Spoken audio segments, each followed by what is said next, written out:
Good evening, welcome again to another exciting edition of So in a Bourbon. Tonight, Charlie, we're gonna find out if Bob Dylan can make whiskey as well as he can write songs. Oh, that's a high standard.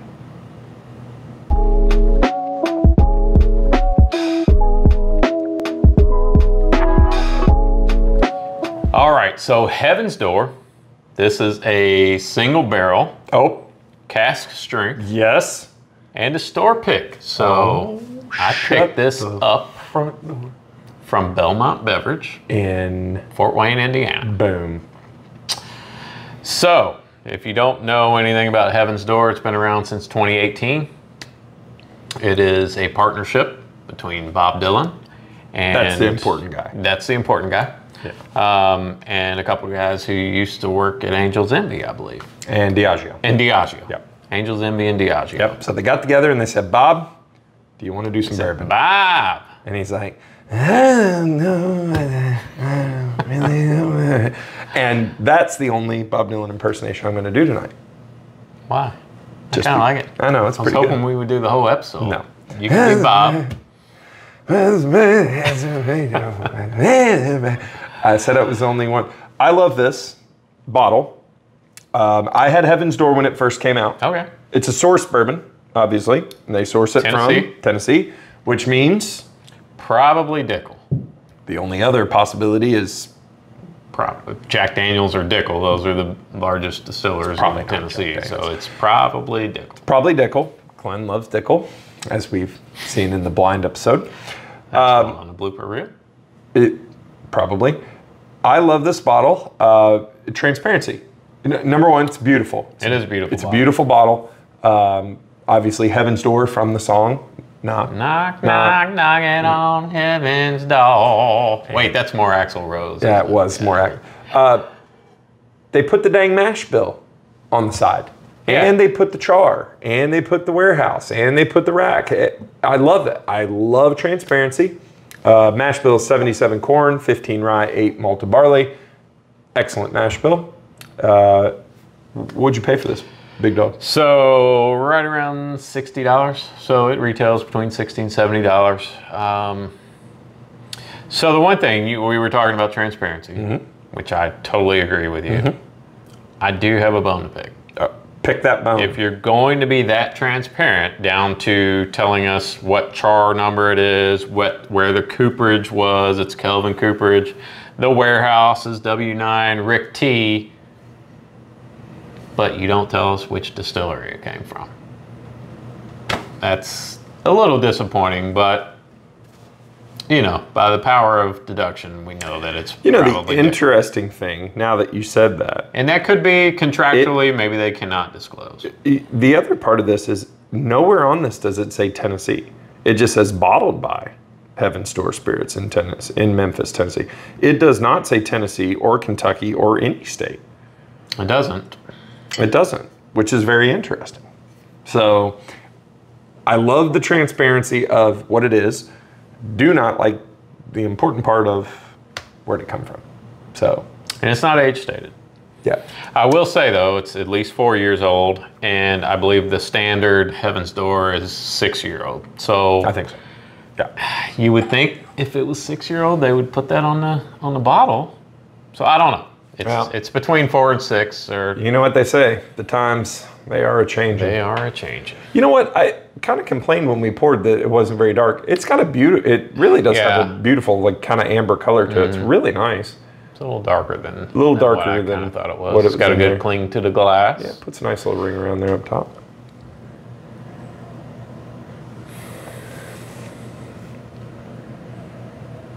It's definitely a high corn mash bill. That's coming through. 118.3, is that right? Don't get really any ethanol. It's very delicate. It's a very delicate. I would disagree with you. Kind of nose. I'm getting some ethanol on it. Maybe I'm drunk. Maybe. Do we want to talk about what's on the nose? You said corn. You get anything else? I get a little bit of burnt sugar.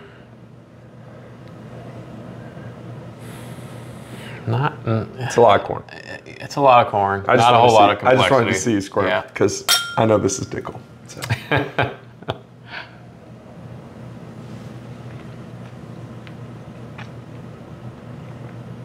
Wow. Ooh, okay. I gotta tell you, no age statement, right? No age statement. Sucker's an oak bomb. It is oaky. It's oaky and big dark chocolate. Like it's I said it was delicate on the nose. Wasn't expecting the palate. I really enjoy this. I think this is a really nice bottle. Bold, really like classic kind of bourbon profile. Yeah. The rye comes just through enough that you know it's there and doesn't overwhelm you. It is not overly sweet. No, not at all. It is not. Like if it was any less sweet, it would be unpleasant. That, my friend, what good pick there. I will agree with you. So the nose was really corn forward. It's not on the palate. Like you said, it's very balanced out with oak and chocolate. And the finish it doesn't linger very long.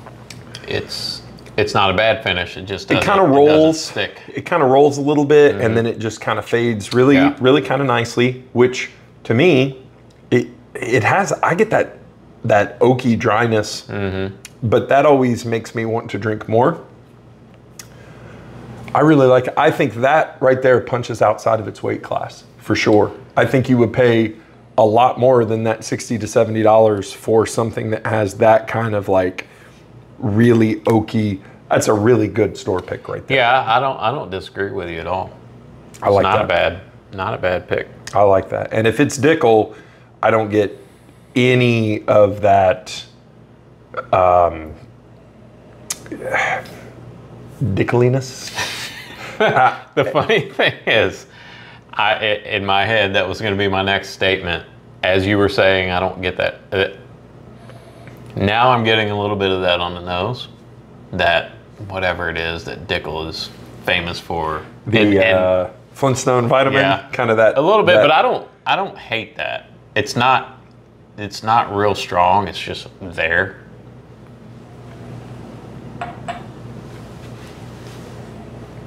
I like it. I like it a lot. I got to tell you, it is really oaky and really chocolatey and very like classic big bold bourbon. Kind of socks you right in your palate, and you know you're drinking bourbon, and that's you do, but it's not harsh. It's not harsh.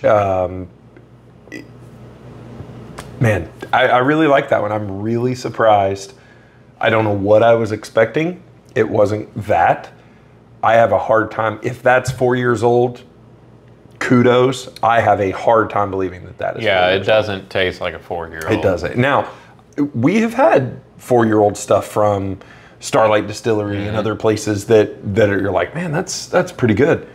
That's a really nice. But like you said, the oakiness, it's hard to believe that would be a 4-year-old bourbon. Even 6. I mean, it's really good. I happen to know for a fact that our Sam's Club here locally has a single barrel heavensdoor for sale. You're gonna go grab one now? I will probably do to do side by side, because that is so surprising.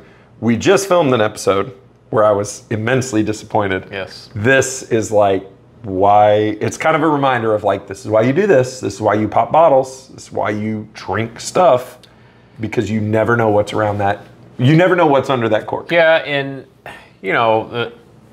I had heard some decent rumblings about this heavensdoor brand, and it's another celebrity bourbon, another in the line of our series of celebrity bourbons. So I always kind of have low expectations for these, but I had heard some good things about this, and which is why I wanted to try it, and I like it. I'm looking forward to what they're going to do next. They're building a distillery in Pleasureville, Kentucky, which is just right outside of Louisville. It's maybe a 25, 30-minute drive.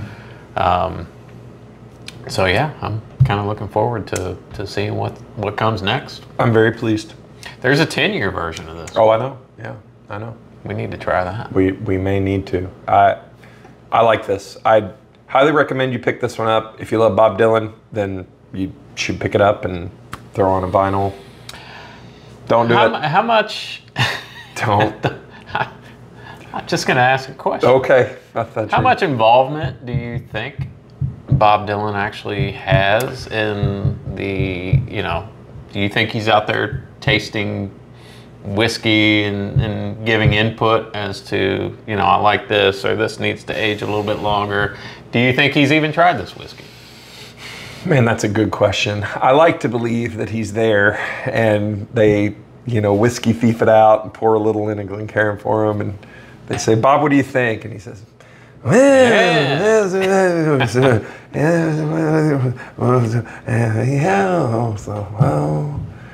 then they say, great notes. Disrespecting Uncle Bob. Notes. First of all, love Bob Dylan. Second of all, I don't know. That's a great question. Does he just put his name on there, or is he is he a bourbon junkie like everybody else? I would like to know the answers to these questions. Bob, if you're watching, if you were watching, you probably quit watching by now. Jesus. Yeah, I don't think. Well, I'm speaking to you, Bob. Thank you so much for writing one of my favorite songs of all time, "Wagon Wheel," which was made famous by Old Crow Medicine Show and later Darius Rucker. If you want to, it's a great point. I'm so glad you brought this up. If you want to have some fun after you're done watching our video to the completion, please Google Bob Dylan songwriting credits. It is songs that you were like, what? He wrote, like, literally shaped a whole generation. Yeah, it's unbelievable. So do yourself a favor. You're welcome. Glenn, rate it. Charlie, I'm going to give this a very solid 8. I will go slightly higher than that. I will give that an 8.5. I am very pleased with the price point and the flavors that you get from that. Heck of an offering. Pick one up. You won't regret it. I can't argue with that. That's really good. Can't argue at all. I've paid much more for much worse. When I think about some of the other bourbons and whiskeys we've rated, yeah, I can't argue with an 8 and 5. Single barrel, store pick, cask strength, Bob Dylan, tastes like that. Sub $70. Sub $70 bucks. That's an 8.5 for sure. Yeah, check it out. Try it, buy it, try the 10-year. Let us know how it is in the comments, and you can't do that without liking and subscribing on our YouTube channel. Don't forget to do that. Don't forget to check out my TikTok channel, Whiskey Realtor. Don't forget to follow us on Facebook. We have a Facebook group called So Into Bourbon. And Instagram. What's that called? So Into Bourbon. That's right, too. Glenn, tell the people what to do. Keep your wallets loose. And your bungholes tight. Good night. Good night, everybody. I stole your line. I know you did. So, bitch, I'm telling Bob Dylan. Knock, knock, knocking on heaven's door. Who sang it better, Bob Dylan or Axl Rose? Bob. I like Bob. I think the immature people will say that Axl Rose did it better. But maturity is understanding that Bob Dylan, that maybe is Bob Dylan's best song. You ain't people say, I don't know, Shelter from the Storm's a pretty good song. Pleasureville. I'll take you to Pleasureville. Not disappointed with that bottle. Not disappointed with that purchase. You know what you're going to be disappointed in? What? When that's gone. Good evening. I brought two shirts. I was going to change shirts for every episode tonight, and I forgot. Do you want to change? Cut. Go ahead and change. Should I? Yeah, sure. I don't feel like all right, taking the microphone off. Action.